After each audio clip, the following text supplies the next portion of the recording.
BFM Business, Intégral Bourse, jusqu'à 18h, le club de la bourse.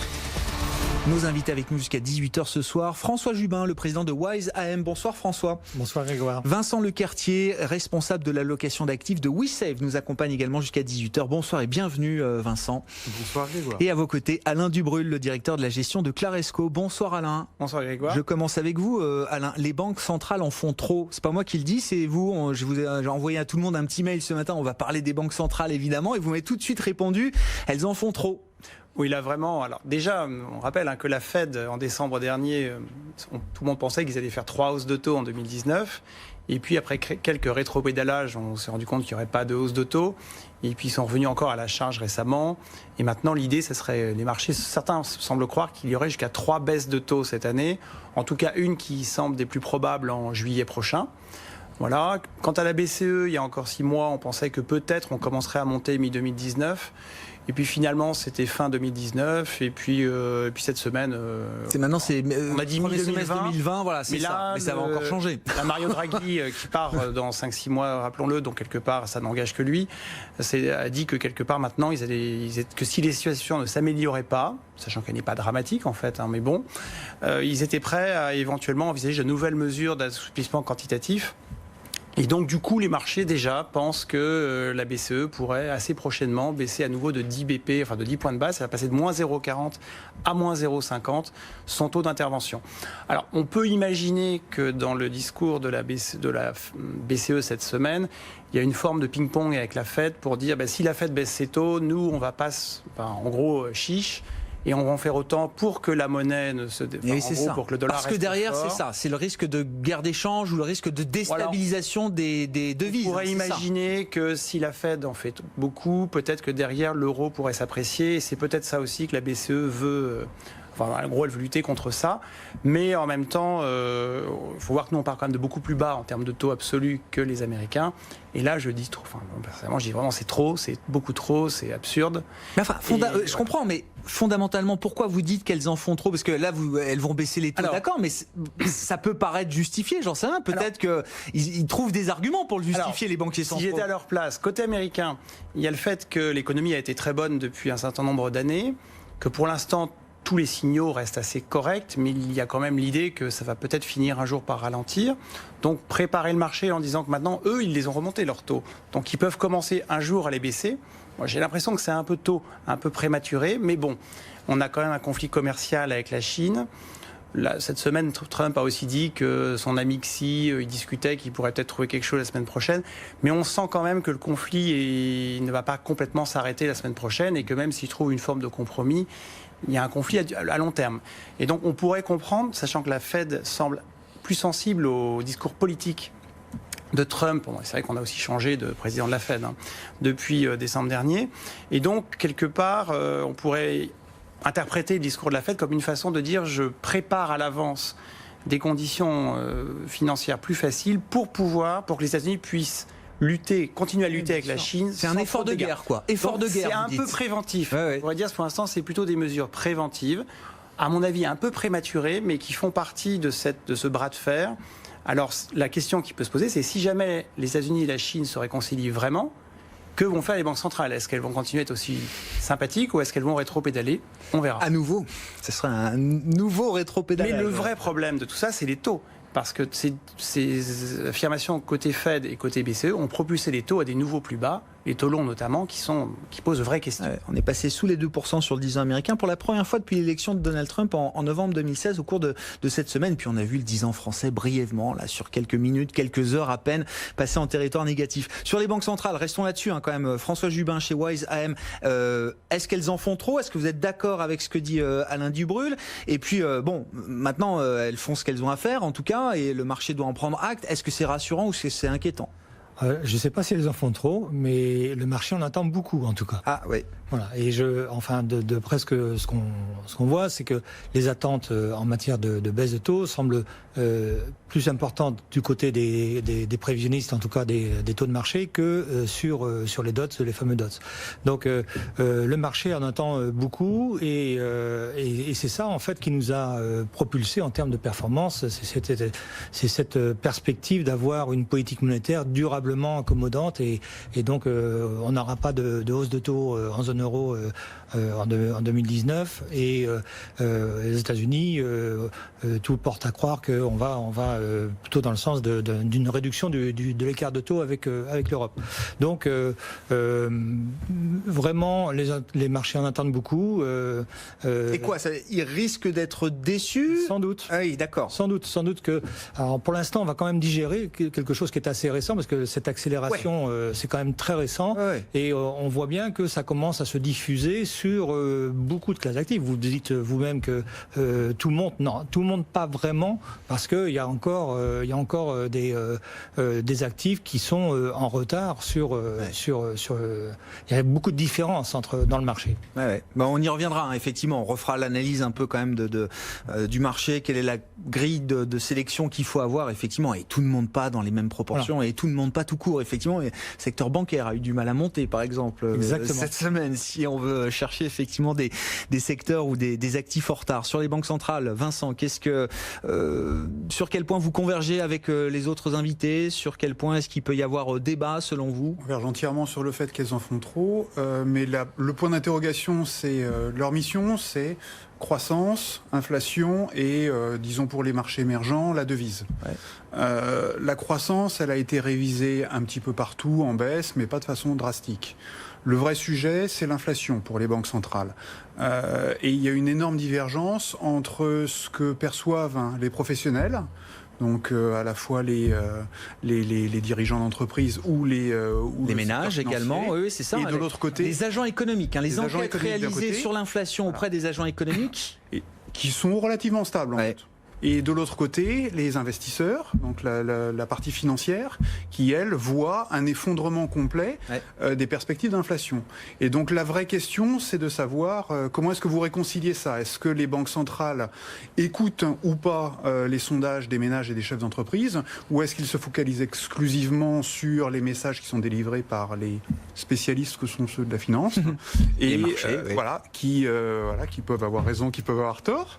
Et à ce moment-là, soit vous intervenez, soit vous n'intervenez pas. De toute façon, la Fed, je pense qu'elle a une problématique additionnelle, c'est qu'elle a un calendrier un peu serré parce qu'il y a les élections qui approchent. Donc le moment de tirer est un peu compliqué. C'est-à-dire que soit vous faites maintenant tout de suite et peut-être même beaucoup, pour ne plus avoir derrière la problématique de vous faire reprocher d'intervenir dans la campagne d'une manière ou d'une autre, ou alors vous vous abstenez avec le risque d'avoir du mal ensuite à intervenir parce que vous serez en pleine période électorale. Donc je pense que pour la Fed c'est un vrai sujet.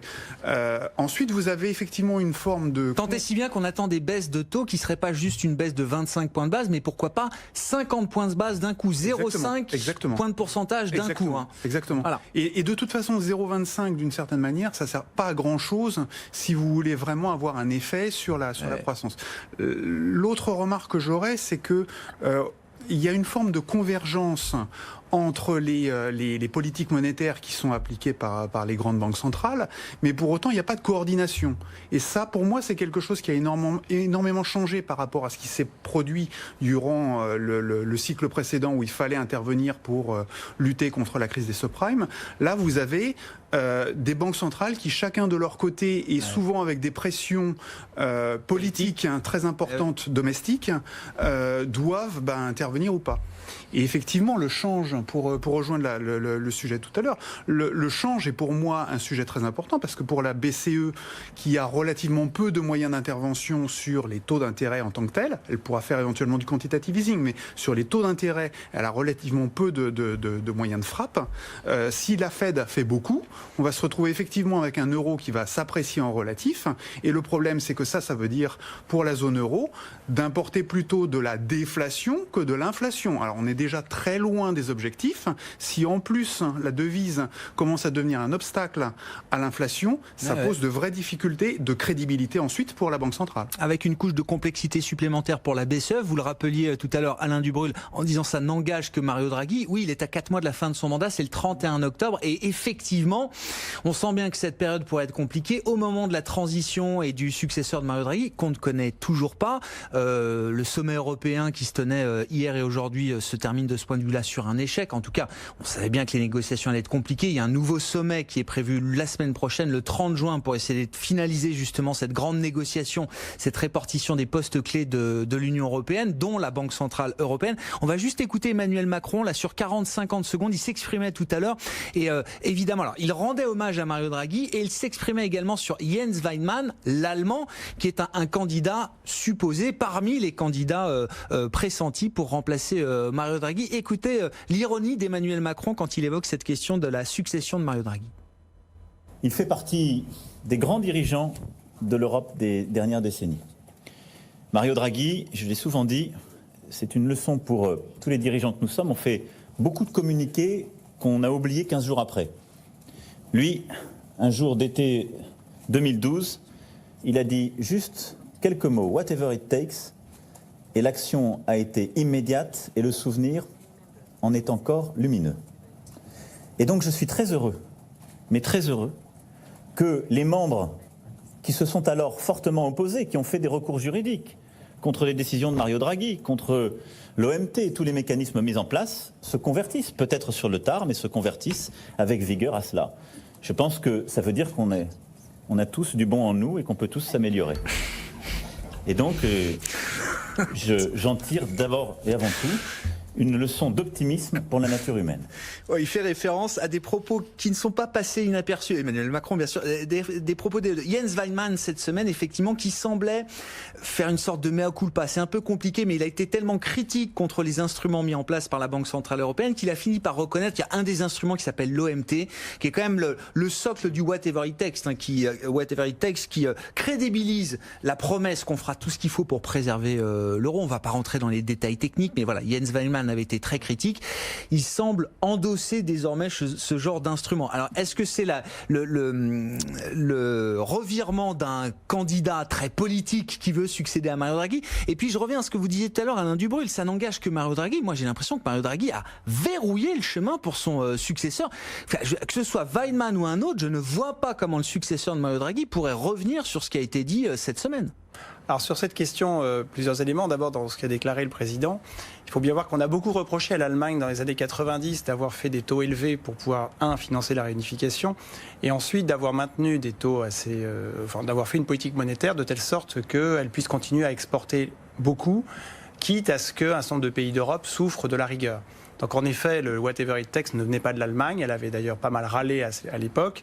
Il est vrai que ça a apporté, je ne sais pas si ça a vraiment aidé, mais en tout cas, ça a sans doute joué positivement dans éviter une nouvelle récession en Europe, etc. Et puis, il faut voir aussi dans le revirement allemand que tout simplement, on est dans une période où ceux qui souffrent le plus de la guerre commerciale entre la Chine et les États-Unis, c'est fondamentalement l'Allemagne, parce qu'elle est très industrielle, très exportatrice.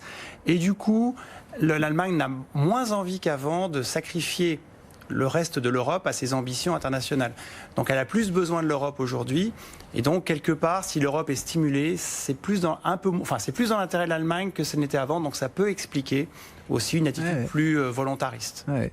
Bon, sur cette répartition des postes clés, ça a été un des grands sujets de ces derniers jours encore. François Jubin. Oui, sur on voit bien que tout ça c'est politique. Il y a la communauté européenne, il y a la Banque centrale européenne.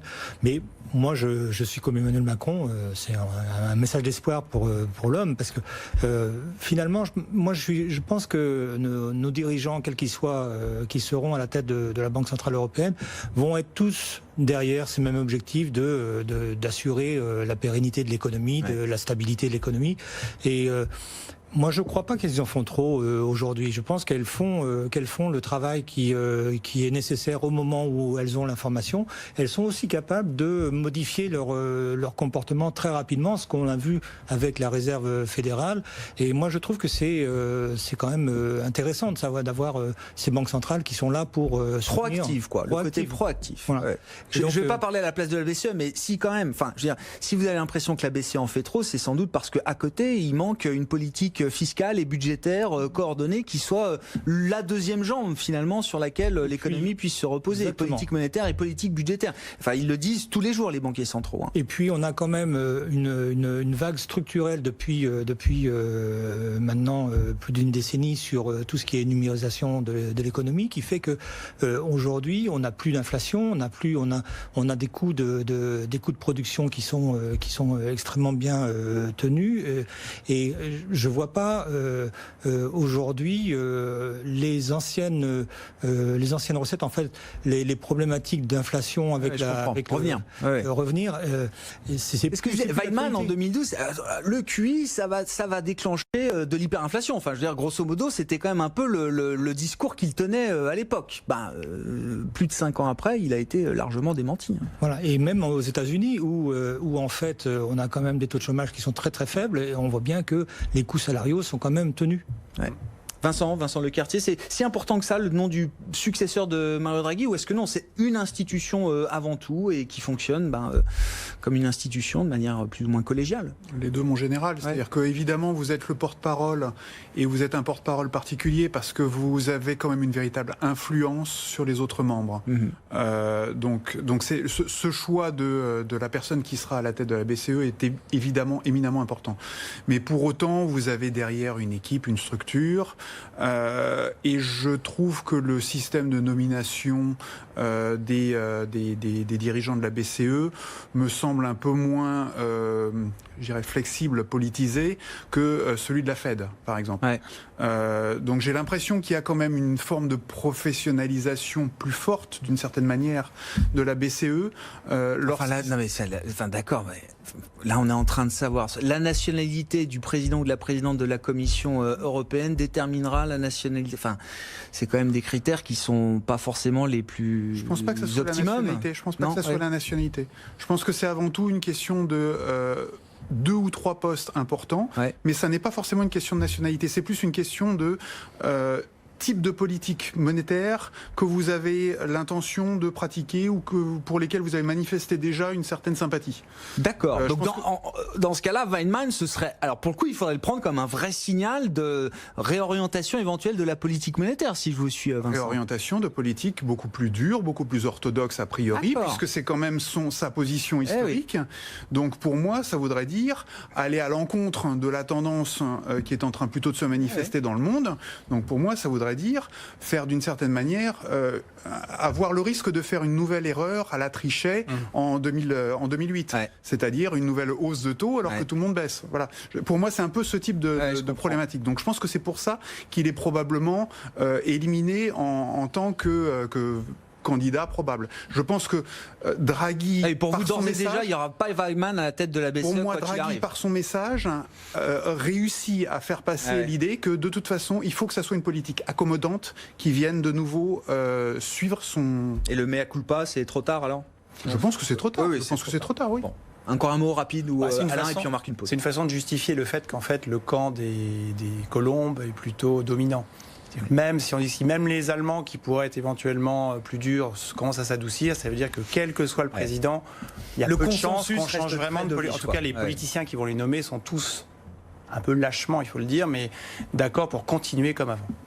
Évidemment, s'ils n'avaient pas la BCE, les politiques, ça aurait été très compliqué. Ça aurait été très très compliqué pour eux. On marque une pause, effectivement, et on se retrouve dans un instant avec nos invités du Club de la Bourse. BFM Business, Intégral Bourse, jusqu'à 18h, le Club de la Bourse. On est reparti ensemble avec nos invités jusqu'à 18h. Je suis désolé, je vous coupe. Alain Dubrul est avec nous, mais on continue de discuter. Le directeur de la gestion de Claresco, ça me permet de vous représenter. Vincent Lecartier, responsable de l'allocation d'actifs de WeSave, et François Jubin, président de WiseAM. On discutait beaucoup des banques centrales. Bon, il faut en venir quand même aux conséquences de marché. Je le disais en introduction tout à l'heure, François. Conséquences de l'action des banques centrales, est-ce qu'elles ont fait trop ou pas? Bon, c'est plus la question, c'est tout monte. C'est-à-dire les actifs risqués, les marchés actions, les marchés obligataires, donc les taux baissent, donc les marchés obligataires, eux aussi, on a un gros rallye obligataire cette semaine. Et puis les actifs refuges, ça va jusqu'à l'once d'or également, qui a connu une superbe semaine. Si tout monte, est-ce qu'il faut tout acheter? Est-ce qu'il faut avoir de tout aujourd'hui en portefeuille? Ou est-ce qu'il faut quand même garder une forme de sélectivité? Et si oui, quelle est la grille de lecture ou la grille de discrimination qu'il faut appliquer dans ce contexte pour investir aujourd'hui sur ces marchés? Bon, alors tout monte, mais pas au même rythme. Alors c'est ce que vous disiez, tout ne monte pas franchement. Tout ne monte pas. Précisons effectivement, non, je suis d'accord. Donc il y a tous les thèmes qui sont sensibles au taux, hormis les foncières sur lesquelles on pourra revenir pour des raisons plus spécifiques, mais les thématiques de croissance et autres, toutes les grandes valeurs qui étaient en 2018, celles qui ont le mieux résisté jusqu'en décembre, on voit qu'aujourd'hui elles fonctionnent très bien. Et puis il y a quand même du retard à l'allumage sur les secteurs qui souffrent, la banque, l'automobile, qui commence un peu à reprendre. On a vu l'énergie aussi qui était un peu en difficulté, enfin pas en difficulté, mais qui est mis en parenthèse par rapport à toutes ces grandes valeurs classiques. Donc tout ne monte pas en même temps, et sans doute que il y a peut-être une rotation qui va s'opérer. Et puis là où ça montait, ça sera peut-être l'occasion de temporiser à un moment donné, parce qu'on arrive sur des niveaux de résistance. On n'en est pas très loin. Et puis à côté de ça, les secteurs qui ont été en retard, sans doute qu'ils vont rattraper ce retard. Pourquoi parce que. Alors pourquoi maintenant? C'est ça la question. Pourquoi maintenant? Parce que cette question-là, on se l'est posée depuis tellement longtemps. Il faut à un moment donné. Oui, à un moment. Oui, bien. À un moment donné. Et puis là, les taux, vraiment l'effet taux. Je pense que ça va avoir un effet majeur sur les anticipations des investisseurs, sur le fait qu'il n'y aura pas de remontée de taux à court terme. Donc il va bien falloir trouver des alternatives. Et puis les dividendes qui existent par-ci par-là sont pas négligeables. Et voilà. Donc. Et le dernier point qu'on peut noter, c'est un actif qui avait longtemps mis à partir, c'est les dettes émergentes en devise locale. Cette fois, dans ce dernier mouvement de baisse des taux, elles en ont énormément profité. C'est ça. Le discours de la Fed, très accommodant, très vers l'assouplissement, à profiter à ces dettes émergentes. C'est ça. Bon, tout monte. Alors tout ne monte pas forcément. D'ailleurs, on peut. Qu'est-ce qui ne monte pas et qu'est-ce qu'il faut avoir aujourd'hui en portefeuille dans ce contexte de marché? Est-ce que ça va des trucs les plus spéculatifs, je veux dire les boîtes qui perdent de l'argent, qui s'introduisent en bourse au Nasdaq ou au New York Stock Exchange, qui flambent de 40%, à l'once d'or, qui est quand même le refuge ultime. Vincent. À partir du moment où vous avez des taux d'intérêt qui sont au plancher, vous avez un accès au financement qui est facile. Ce qui veut dire que toutes les sociétés très endettées ou qui ont besoin de s'endetter, celles-ci, elles sont plutôt dans une pente favorable. Donc je pense notamment aux introductions en bourse de sociétés qui sont aujourd'hui déficitaires, mais qui sont généralement déficitaires parce qu'elles ont besoin de capitaux pour activer leur business model, qui est encore relativement naissant, relativement jeune. Donc ces sociétés, effectivement, pour moi, c'est assez justifié de voir que elles retrouvent, elles ont de bonnes performances lorsqu'elles s'introduisent en bourse, parce qu'effectivement, elles se financent pour à peu près zéro, avec une très forte croissance. Zéro, oui, c'est ça. Avec une très forte croissance. Donc vous pouvez vous amuser à faire un petit calcul sur un coin de table. Vous pouvez... Ça vaut à peu près l'infini, ce genre de situation. Donc c'est pour moi assez logique de continuer de retrouver par exemple les valeurs du Nasdaq, de continuer de retrouver les valeurs du luxe dans les thématiques qui sont systématiquement en tête de performance sur les marchés. Parce qu'effectivement, ce jeu des taux d'intérêt joue en leur faveur. À l'inverse, le secteur bancaire par exemple, lui est systématiquement pénalisé parce que la transformation que le secteur fait des taux d'intérêt est de moins en moins avantageuse. Donc effectivement, le business model est compliqué. Et comme par ailleurs, ils ont des tas d'autres problématiques réglementaires, de procès, ils ont des tas d'autres difficultés qui justifient de les mettre plutôt au rencard. Donc déjà, pour moi, il y a celle-là de discrimination. La deuxième que vous pouvez faire, c'est quel est le motif de ce ralentissement économique? De cette baisse des taux. Oui, cette baisse des taux se fait pour deux raisons. Soit le ralentissement économique, soit un tassement de l'inflation. Ouais. Tassement de l'inflation, ça veut dire probablement problématique de marge des entreprises. Donc là, ça veut dire que vous vous concentrez sur les thématiques qui ont le plus de pricing power.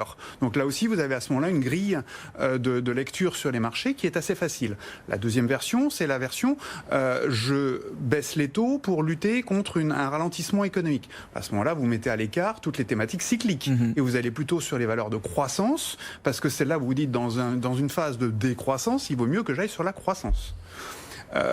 Autre problématique qui s'est révélée l'année dernière et qui, de mon point de vue, quand je continue de regarder les performances relatives des différents actifs, c'est le classement au travers du prisme de la liquidité. Oui. Les marchés émergents, vous avez aujourd'hui encore plus de 10% de retard par rapport aux grands marchés développés. Donc pour moi, c'est un signal important. Lorsque je regarde les performances des small cap, petites valeurs, par rapport aux grandes sociétés, là aussi, vous avez un retard de performance. Et ça, cette tendance n'a pas été remise en cause ces derniers jours, même récemment. Enfin, ce retard... Sur 1 ou 2 jours, j'irai jamais vous dire que je peux tirer le trait. Ça pour moi, ça n'a aucun sens. Autre manière de vous répondre...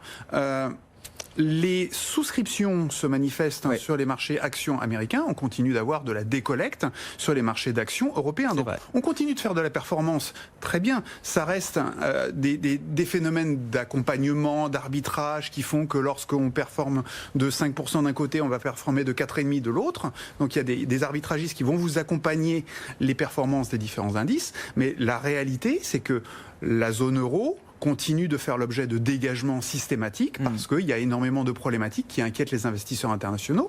Donc, il y a des dégagements. Et de la même manière, les marchés émergents, les investisseurs s'en inquiètent, ou les small cap, les investisseurs s'en inquiètent. Donc, vous n'avez pas de collecte significative sur ce type d'actifs. Contrairement à François Jeu, vous n'avez pas trop envie d'être contrariant, c'est ce que je comprends. C'est-à-dire c'est-à-dire vous avez plutôt envie de rester avec ce qui a marché jusqu'à présent. Tout à fait. Voilà, c'est ça, c'est ce que je voulais dire. Pas remettre en cause les tendances du passé. Pour vous, je reste sur la croissance. Elle se prolonge. Je reste sur la croissance, j'évite la value, je reste sur les grands pays développés, j'évite les émergents. Non, mais c'est le marché, hein, c'est très bien. Alors, et Alain Dubrul, comment on tranche chez Clarisco cette situation, cette question? On a dit l'argent est gratuit. Alors, il y a 2 raisons. Soit les banques centrales en font trop, moi c'est un peu mon point de vue, mais bon. Soit ça veut dire aussi que l'économie n'est pas dans un état extraordinaire. Pour l'instant, il n'y a pas de signe très alarmant, mais on peut reconnaître que la croissance mondiale ralentit et que si on prend les grandes zones, États-Unis, maintenant, je pense que le consensus est un peu en dessous de 2%. L'Europe résiste pas trop mal, mais enfin entre 1 et 1,5, on va dire. Et puis la Chine ralentit. Maintenant, à quelle vitesse, ça va dépendre un peu de divers événements, on va dire. Oui. Mais globalement, jusqu'où va la guerre commerciale, notamment. L'économie mondiale est plutôt en ralentissement. Enfin, on ne va pas dire que c'est booming en ce moment. Et puis, effectivement, on peut distinguer entre des secteurs services, consommation qui restent plutôt bien orientés, puisque dans les grands pays, il y a quand même le plein emploi, malgré tout. C'est quand même un élément qui aide. Et puis, du côté de l'industrie, du cycle d'investissement, il y a beaucoup de questions entre justement la guerre commerciale, ça bloque un certain nombre de décisions. Le Brexit, on va peut-être revenir dessus en Europe, mais enfin, il y a plein d'éléments qui font que les entreprises qui investissent à plusieurs années, peut-être pour l'instant, temporisent. Donc on voit bien un écart entre consommation-service qui, pour l'instant, n'ont rien vu, et l'industrie qui souffre un peu plus. Ouais. Maintenant, par rapport à ça, je dirais que quand l'argent est gratuit, on se dit, en gros, les obligations ne rapportent rien. Il faut être objectif, à moins que la BCE baisse ses taux à moins 200 bips, je ne vois pas ce qu'il reste vraiment à gagner sur des obligations. Soit on gagne entre moins quelque chose et 0 plus sur des choses sûres, mais si on veut aller chercher des obligations qui rapportent plus que 1 ou 2%, on arrive sur des actifs qui en fait sont très risqués, à yield, avec qui peuvent souffrir du ralentissement économique, etc. Donc il reste les actions. Donc, sur les actions, qu'est-ce qu'on achète? Eh bien moi j'aurais tendance à penser, on achète ce qui est sûr et visible, et ce qui apporte de la croissance. Alors sûr et visible, ça veut dire des sociétés qui ont du pricing power, comme ça a été dit, enfin qui ont une croissance pas forcément phénoménale, mais bien régulière, bien solide, donc objectivement plutôt les défensives, ou qui ont une croissance plus rapide, mais qui est liée à leurs forces propres, qui sont un peu disruptives. Alors il y a un certain nombre de sociétés de technologie, ou la numérisation du monde actuel, enfin des tendances qui font que même si l'économie ralentit, ça va continuer à se développer plus vite. Donc je dirais une thématique qui serait plus soit sur la croissance visible, soit sur la forte croissance parce que disruptive. En revanche, oui, le secteur qui est évidemment à éviter, c'est les banques. Elles sont crucifiées. Oui, sur les banques, François, c'est à éviter ou est-ce que quand même on peut... moi j'ai noté quand même, il y a eu des jours où ça a bougé les banques. Hein. Ça peut bouger, oui, ça peut bouger. Il y a du rendement aussi quand même sur les banques. Faux rendement. Du faux rendement. Alors peut-être pour certaines, j'en sais rien. Peut-être pas pour toutes, et peut-être pas pour toutes non plus. Une banque qui traite à la moitié de ses fonds propres et qui demande à ses actionnaires de payer en actions. Elle donne C'est un un cas. truc qui vaut 1, elle leur Non, demande mais à ça, je suis 0,5. d'accord. C'est de la dilution massive. Ça, c'est un cas et c'est Société C'est très- Générale. Si, Par exemple. Non, mais oui, si. Enfin, c'est le cas le plus caricatural. Non, mais bien sûr. Mais il n'y a pas que des banques au profil Société Générale. Il y en a d'autres peut-être aussi. Moi, ce que François, un mot si vous voulez là-dessus. Et puis, non, mais juste un mot aussi sur les foncières, parce que vous avez dit c'est un thème de marché qu'on met un peu à part et sur lequel on est très constructif. Bon, juste pour terminer sur les Ouais, banques, moi ce que je constate, c'est que au niveau de l'indice sectoriel des banques, la chronique des résultats s'est dégradée à un certain moment, est revenue à partir de 2012 et sur les 2 dernières années, on n'a pas de dégradation manifeste sur la chronique des résultats. Donc, je constate simplement que le pire est sans doute devant nous. Effectivement, le marché anticipe que ça va être une catastrophe. Voilà. Bon, est-ce que ça sera le cas ? Je n'en sais rien. Mais moi, je pense que quand même, à la moitié de la valeur d'actifs, même si on peut contester toutes les problématiques d'actifs, quelque part, il doit y avoir un peu de valeur quand même là-dessus. Sur les peut-être un foncières. plancher. Alors les foncières après, on fera après pour les foncières d'ici 18h, on aura l'occasion d'en reparler, mais là on va marquer la clôture et c'est Jean-Luc Cussac qui sera avec nous dans quelques instants. Le CAC pour l'instant c'est de 0,3% à quelques secondes de la clôture définitive. Clôture définitive ce soir à Paris, le CAC 47 0,13%, 5528 points au terme d'une semaine qui aura été particulièrement positive et avec une séance, alors énorme volume, on est à plus de 8 milliards d'euros échangés, on va expliquer tout ça avec Jean-Luc Cussac dans un instant. C'était une journée technique d'expiration de produits sur indices, options, contrats futurs qui arrivaient sur des échéances trimestrielles en plus à la fin de ce deuxième trimestre et donc on a vu des mouvements erratiques de marché et puis du volume aujourd'hui pour accompagner cette séance. À l'arrivée, Renault finit leader du CAC avec une hausse de plus de 2%. Société Générale gagne 1,5%.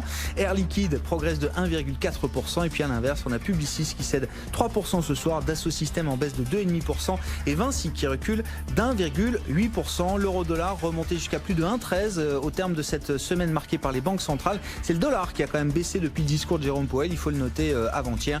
L'euro-dollar à plus de 1,13. 1,1320 pour 1 euro. Le pétrole qui réagit toujours aux tensions entre l'Iran et les États-Unis évidemment. On a gagné 5% sur les cours du pétrole hier et on progresse encore de 1% quasiment cet après-midi avec un baril de Brent à plus de $65 désormais. Et puis l'once d'or également qui aura marqué cette semaine. L'once d'or qui s'est réveillée depuis quelques jours en franchissant une résistance technique importante qui a mené les cours du métal jaune jusqu'à $1 400 ce matin. BFM Business, Intégral Bourse, on refait la séance. Nos invités en plateau et Jean-Luc Cussac, merci beaucoup Jean-Louis d'être resté avec nous pour cette clôture. Quand même, clôture importante Jean-Louis, je voulais pas que ça se fasse sans vous, c'est une expiration trimestrielle des contrats futurs, grosse séance en termes de volume. Bon, à l'arrivée, ça donne des mouvements assez erratiques pour le CAC 40.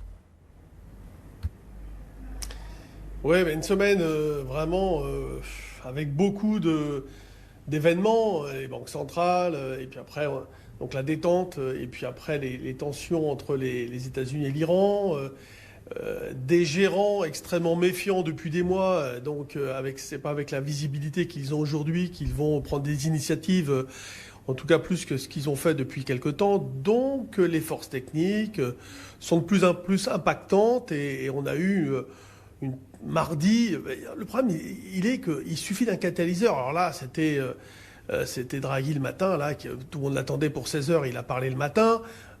Donc, il a déclenché une impulsion. Derrière, ça monte, donc il faut acheter des futurs pour caper des options. Comme ils achètent des futurs, ça monte. Et donc, comme ça monte, ils achètent des futurs. Et puis, les algos, ils fonctionnent comme ça, sans état d'âme. Et il s'est passé ce qui s'est passé. Et après, en fait, dans la semaine, le marché, 90% du temps, il a pas fait grand-chose. On va dire 80% du temps, il n'a pas fait grand-chose. Et y compris aujourd'hui. Il a démarré un point bas.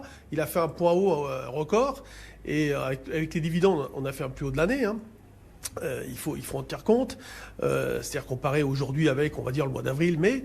Et puis ensuite, il a retour perdu parce qu'il n'y avait rien, parce qu'une fois que les forces techniques avaient disparu, les forces il n'y a plus rien eu. Et les volumes, l'arbitrage avec l'Eurostoxx, parce que beaucoup sont sur l'Eurostoxx, bien évidemment, ça a été important. À 16h, il ne s'est pas passé grand-chose. Et après, on a eu, en fin de journée, à 17h30, l'expiration des actions qui a dopé le volume. Et puis après, il ne faut pas oublier qu'il y a les repondérations sur le changement dans le CAC 40 qui aura lieu donc le 24.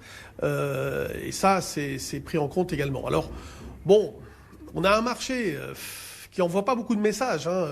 C'est sûr qu'on n'a pas l'impression qu'il est vulnérable, parce qu'à une époque, quand je vous écoutais, moi, là, sur BFM, pas forcément ceux qui sont présents aujourd'hui, mais ils étaient souvent, quand on était à 5006, extrêmement optimistes, c'est vrai. Et aujourd'hui, et hier et avant-hier, on n'arrête pas d'entendre des divergences, mais c'est normal. Ouais. C'est-à-dire qu'il y a tellement de quoi se poser des questions, c'est qu'il n'y a pas un consensus acheteur. On a même, moi j'ai pas mal de copains gérants, et quand on leur pose la question, ben, soit ils font rien, soit ils se disent merde, je me suis fait encore avoir avec la hausse de mardi.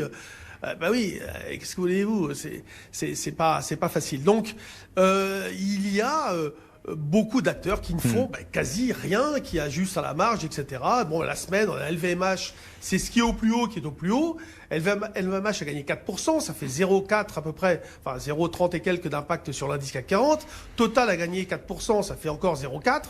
Vous voyez, déjà à deux valeurs, ça fait 0,8. Après, on a eu évidemment l'automobile qui s'est repris, le parapétrolier, le para-automobile, tout ça, ça a bien boosté. Mais il y a une différence très importante entre le marché indice CAC 40 et puis les autres. Donc quand les gérants font quelque chose ou quand ils se décident à faire quelque chose, évidemment, ils passent par le CAC 40. Il y en a même qui ne font que acheter du panier, enfin de l'indice tout court. Ils achètent du futur. Comme j'ai connu il y a 2 ans, à un moment donné, on savait plus trop quoi faire. Bon, on achète du futur. Au moins, on est tranquille, on suit le marché, etc.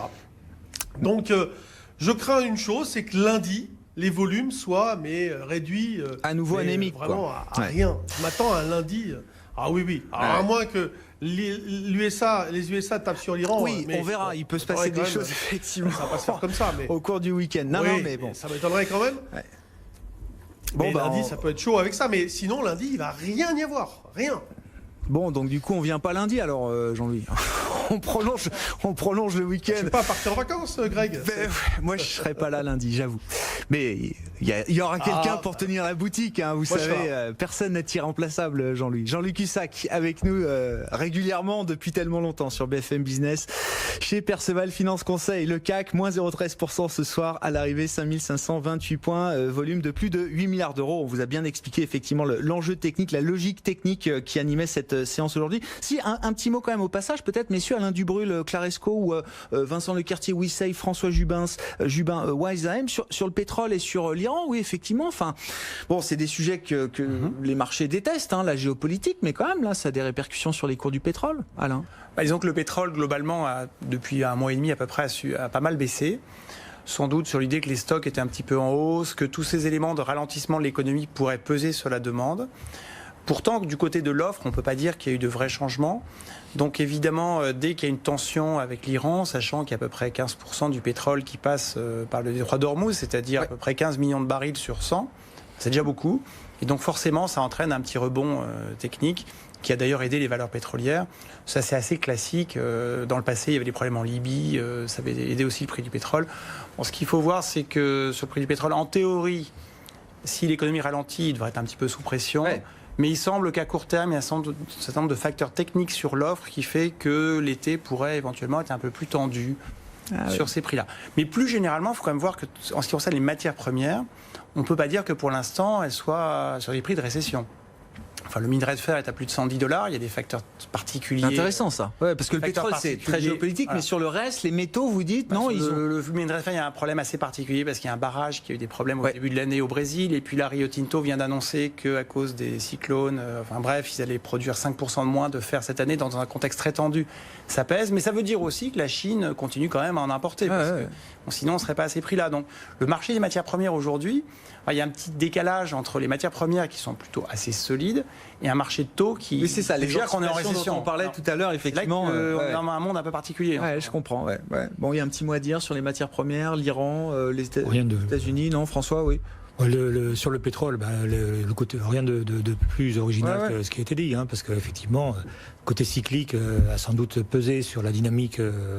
Et puis on a cette nouvelle sur l'Iran US qui fait remonter le cours. Voilà, donc je pense qu'on va rester, ça va aller, ça va venir. Bon, en tout cas, là, c'est vrai qu'après une phase de baisse, on avait perdu 20% quasiment en ligne droite quand même sur le pétrole au cours du mois de mai. Bon, ça s'est ressaisi, et avec en plus ces tensions géopolitiques qui ont ramené les cours à plus de $65 pour le baril de Brent. Cet après-midi, on marque une dernière pause dans ce club de la bourse. On est avec nos invités jusqu'à 18h. Votre programme avec Lenovo et Intel.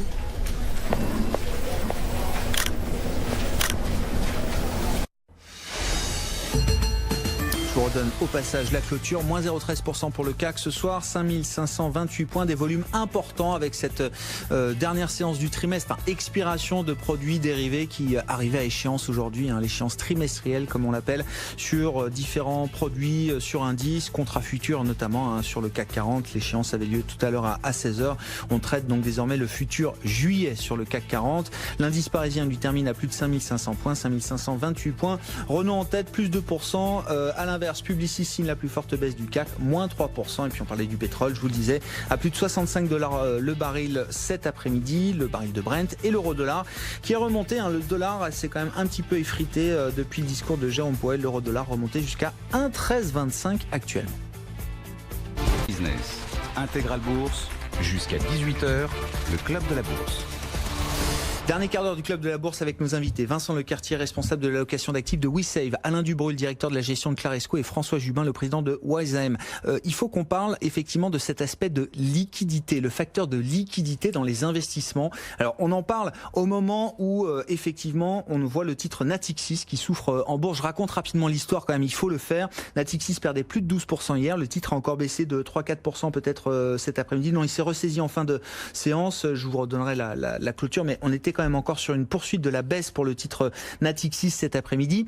Une des sociétés de gestion vedettes affiliées de Natixis, alors que vous connaissez tous messieurs, mais qui s'appelle H2O, qui a énormément grossi et grandi ces dernières années, avec un gérant star qui s'appelle Bruno Krast, que tout le monde connaît depuis des années évidemment sur la place de Paris, un spécialiste du marché obligataire.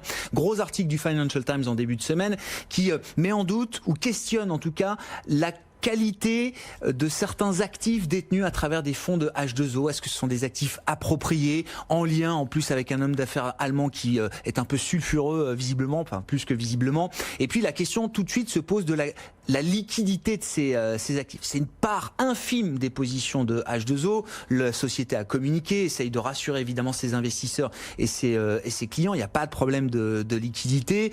La question ou le risque de conflit d'intérêts va être résolu évidemment entre H2O et cet homme d'affaires allemand. Mais néanmoins, ça a reposé cette question de la liquidité des actifs à un moment où on voit bien, tout le monde est parfois un peu inconfortable avec ces mouvements de marché très forts qu'on peut avoir ici et là. Qu'est-ce qu'on peut dire justement sur la liquidité des actifs et pourquoi c'est important? Est-ce qu'on peut prendre un risque de liquidité aujourd'hui en sortant justement des marchés les plus liquides pour aller faire de la performance, Alain? C'est indéniablement important puisque quand on voit que justement depuis le début de l'année, c'est plutôt les grandes capitalisations qui profitent des mouvements de marché que les petites, c'est justement par cet argument de la liquidité. Ça reflète, je pense aussi, une vision un peu court terme où en fait les gens n'ont pas de véritable conviction. Ils ne sont pas très à l'aise avec la situation actuelle en disant ok, l'argent est gratuit, donc les valorisations vont monter, donc j'achète un peu tout, forcément. Oui. Mais finalement, j'ai envie de me barrer à tout moment s'il y a un problème. Donc c'est un peu ça que ça veut dire aussi. Ouais. Ça veut dire quelque part les gens n'ont pas de vraie conviction. Liquidité, c'est en combien d'heures ou en combien de jours je suis capable de vendre Absolument. Les actifs que j'ai et rembourser mon client qui me le demanderait. Typiquement, moi qui gère des fonds small mid cap, je fais attention à ce que pratiquement aucune ligne ne dépasse 20 jours de trading à 20% des volumes. Alors ça paraît beaucoup, mais bien entendu, il y en a qui sont beaucoup plus liquides que ça. Mais il faut bien avoir conscience que quand on gère un fonds UCITS ou à valorisation quotidienne, les souscripteurs peuvent tous les jours racheter le fonds. Donc ça veut dire qu'on ne peut être que dans des actifs liquides, ou quasiment. Et c'est un peu ce qui est reproché à H2O, même si c'est une partie tout à fait infime. C'est une poche de risque. Là, en revanche, où je voudrais attirer l'attention des auditeurs, c'est qu'il y a un certain nombre de classes d'actifs aujourd'hui qui se portent très bien, notamment le private equity, ou éventuellement de la dette privée, qui offrent plutôt de bons rendements, enfin ça a plutôt bien marché, il y a du levier. Ce sont des produits où on est loqué en général pour plusieurs années, avec des fenêtres éventuellement par trimestre, quoique. Alors évidemment, ça marche bien. L'avantage aussi, c'est qu'on n'est pas sujet à une valorisation quotidienne avec les soubresauts des marchés qui sont un peu angoissants finalement. Mais il faut voir aussi que ces produits-là, si la conjoncture économique doit être moins bonne, peuvent devenir très compliqués, perdent beaucoup en valorisation et surtout ne sont pas liquides. Enfin, le client, on lui a expliqué quand même ce que c'était justement un actif moins liquide. Oui. Il adhère au projet, il adhère au produit normalement. La réalité, c'est qu'un client, quand il achète un produit, il prend une décision une fois. Et en fait, que le produit soit liquide ou pas, en fait, souvent, sauf quelques fileurs, mais la réalité du marché, c'est que les gens prennent une décision. et ensuite s'assoient dessus pendant plusieurs trimestres ou plusieurs années. Alors certes, dans les actifs liquides, ils pensent qu'à tous les jours, ils peuvent se racheter, mais ce n'est pas pour autant qu'ils vont le faire. Donc en effet, quand on a un certain temps devant soi, en théorie, je dirais même que le produit private equity, est confortable au sens où vous n'êtes pas obligé, tous les soirs, vous n'êtes pas obligé de demander combien ça vaut. Vous avez un point semestriel, trimestriel, qui finalement est plus proche du vrai fondamental que le marché, sauf que quand ça tourne mal, mais là ça peut être très compliqué. Donc il faut quand même le dire, c'est un produit plus risqué. Ouais. Sur la question de la liquidité des actifs, comment on arbitre aujourd'hui? Est-ce qu'il faut être très liquide? Est-ce qu'il faut accepter un risque d'illiquidité justement pour stabiliser un peu la volatilité des portefeuilles et puis se donner aussi un horizon de temps différent peut-être? Il y a des projets d'investissement qui ne peuvent pas se faire dans un cadre de liquidité fréquente. Donc il y a des travers qu'il faut éviter dans le cas d'argent qui est bloqué de façon pour une période longue, mais il y a des investissements, l'immobilier, les actions non cotées, donc ça fait partie des investissements qui ne peuvent pas se réaliser avec une fréquence quotidienne, hebdomadaire, semestrielle. On ne vend pas son appartement tous les jours. Donc on ne peut pas financer ces projets si on n'a pas cette illiquidité. Donc ça c'est le premier point. Puis après, il y a tous les autres actifs qui sont cotés, sur lesquels on a une liquidité quotidienne, voire hebdomadaire. Et là, on se dit, c'est merveilleux, parce que on peut sortir quand on veut. Pour autant, il y a un point qui me tient à cœur, c'est qu'en fait, on a aujourd'hui des opinions qui sont tous construit à peu près de la même façon sur, on a vu, il y a des consensus forts sur les bancaires, on a des consensus forts sur des valeurs, bref. Et en fait, tout le monde va dans le même sens au même moment. Donc la liquidité d'un marché coté, elle ne tient qu'à une seule chose, c'est qu'à la divergence, aux différences de points de vue qu'il peut y avoir dans un marché. Ouais. C'est ça qui fait la liquidité. Donc si tout le monde a le même point de vue, quel que soit l'actif, même des actions du CAC 40 ou du SP 500 peuvent devenir... Si tous ces gens qui vont dans le même sens veulent sortir en même temps, ça devient un vrai problème. On a bien vu l'année dernière, il y a eu des publications de résultats qui ont été jugées, qui n'étaient pas parfois sur des valeurs qui n'étaient pas forcément à risque sur les valeurs, et on a vu que les valeurs, elles dégageaient de moins 15, moins 20 très rapidement. Ça, c'est effectivement l'image de sur l'autoroute quand tout le monde veut prendre la petite sortie en même temps, et ça peut être un peu compliqué. Voilà. Et sur des fonds obligataires, c'est à peu près la même chose. Ouais. Vincent, pour conclure, il nous reste une minute sur ces questions de liquidité de marché. Là, c'est un risque qu'on peut accepter de prendre. Dans quelle mesure aujourd'hui? Pas du tout. Je pense que le risque de liquidité, vous pouvez le prendre quand vous êtes confortable sur les perspectives économiques. Je pense qu'aujourd'hui, il y a un vrai flou complet sur une problématique de visibilité. Donc aujourd'hui, pour moi, vous ne pouvez pas prendre ce risque de façon confortable. Vous pouvez le prendre quand vous êtes en bas de cycle ou quand vous pensez que vous êtes en bas de cycle. Là, on est beaucoup plus évidemment en haut de cycle qu'en bas de cycle. Donc vous n'avez aucun intérêt, de mon point de vue, à prendre ce risque-là.